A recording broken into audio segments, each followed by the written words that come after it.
এটা হলো কুলির রোড। কুলি আগে কাছে অনেক চেঞ্জ, তাই না? দেখেন আমার এটা হলো খরজনে যাওয়ার রাস্তা। এটা হইলো তোমার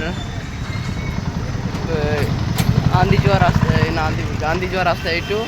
আর এদিকে তোমার যাওয়া হবে খড়গ্রাম, আর এদিকে যাওয়া হবে তোমার ডাক বাংলা। কুলি কেমন ছিল, এখন পুরো চেঞ্জ হয়েছে কুলি। আর এখানে আমি দাঁড়িয়ে আছি গাড়ি নিয়ে।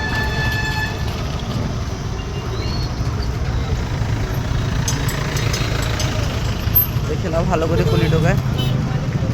কুলি আগেকার মতো নাই, আর পুরো চেঞ্জ হয়েছে। রসুন আছে, রসুন আছে যদি অনেকদিন